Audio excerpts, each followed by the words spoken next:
Hi everyone, this is going to be part 2 of my video on assembling the XCP kit. The first part showed you how to actually assemble all of the pieces of the XCP kit, and it also showed you how to use it with a digital sensor. For this particular second part, I'm going to show you the different bite blocks that you would actually use if you were using film or phosphor plate. So let's go ahead and get started with that. Okay, so you can actually see here that we've got all of our pieces assembled. Now what I've done is I've gone ahead and I've added all of these different bite blocks that you see here. So I'm going to go ahead and take off this universal peel and stick bite tab, and I'm going to go ahead and I'm going to assemble one of these other bite blocks. So do you see now how this looks like an L facing away from you if you're holding it towards you? Okay, so you can see this in the ring. So now I also have a phosphor plate. So you'll notice that the phosphor plate has two sides. Okay, so the side with the writing on it is not going to be the side that has the phosphors on it. The side that has the phosphors on it is going to be the all black side. Okay, so it's being protected away from the light by putting this barrier on. So not only does this barrier protect it from the light, it's also going to protect it from becoming contaminated inside of the patient's mouth. One other thing I want to show you is do you notice how this has a dot on it? Some of them will have a dot or an identification letter such as an A, okay? So that identification dot, the purpose of it is to help you when you are mounting these, because what you're essentially going to do is you're going to take these phosphor plates, you're going to be scanning them through a drum, and it's going to interpret and transmit it into a digital image.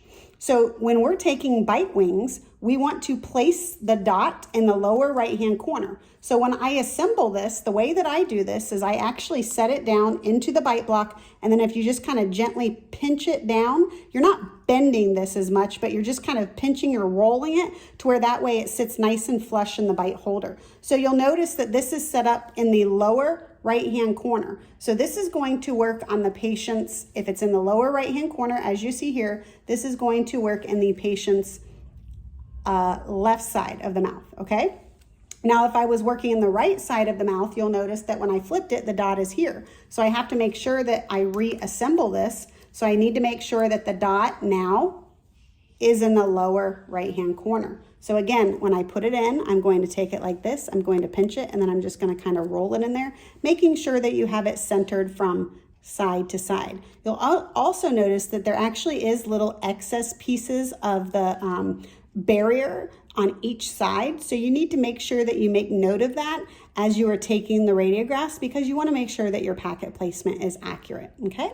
So that's how you would assemble the bite wing using the phosphor plate and the normal bite blocks. The one other thing I want to show you is this is actually assembled for a horizontal bite wing. However, they do have different sizes of these bite blocks, okay? So I'm going to take these off and I'm going to show you each one of these individually, or maybe even as a pair.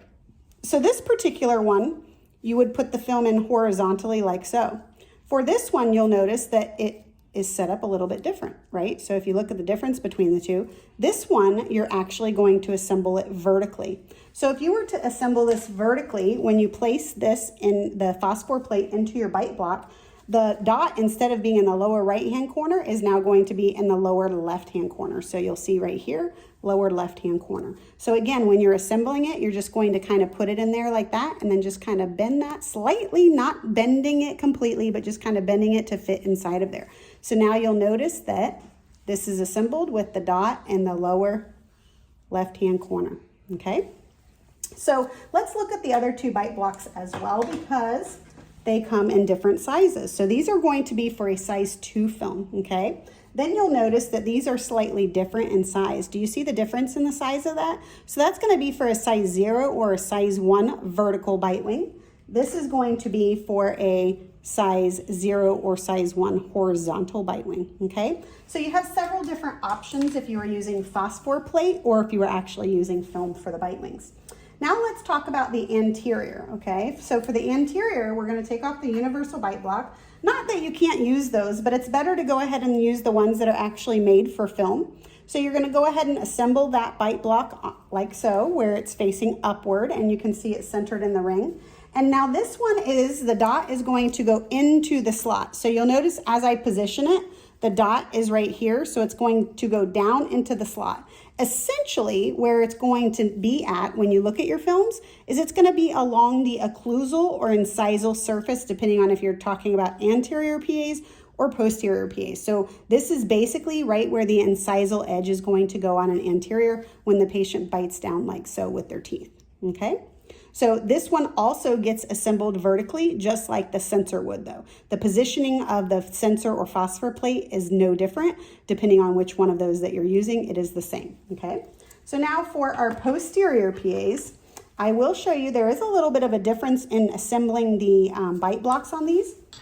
So you'll notice that there's several different holes on the side. I want to make sure that I use the hole that is closest to where the film is going to be placed, the film or the phosphor plate is going to be placed in there. So when I assemble it like this, I'm actually going to be putting this as close to the bite block as possible, okay? The reason being is because if I had this further away where I use the holes back here, what's going to happen is it's going to be more difficult for me to put this into the patient's mouth, okay? So this one, the phosphor plate, okay, the dot, still goes into the slot. So the dot is right here. It's going to go down into the slot. And you'll notice what I do is I kind of fold that edge of that barrier because that helps you to hold it and secure it into this bite block. So that way it doesn't come out. I'm pulling on this and you'll notice it. I'm not pulling it out. So you want it to be somewhat sturdy, okay, in there. So the dot, again, when the patient bites down is going to be along the occlusal or incisal edge. The term we use or reference is going to be the dot into the slot or dot towards the slot, okay? So that is essentially how you would assemble the phosphor plates using the XCP kit.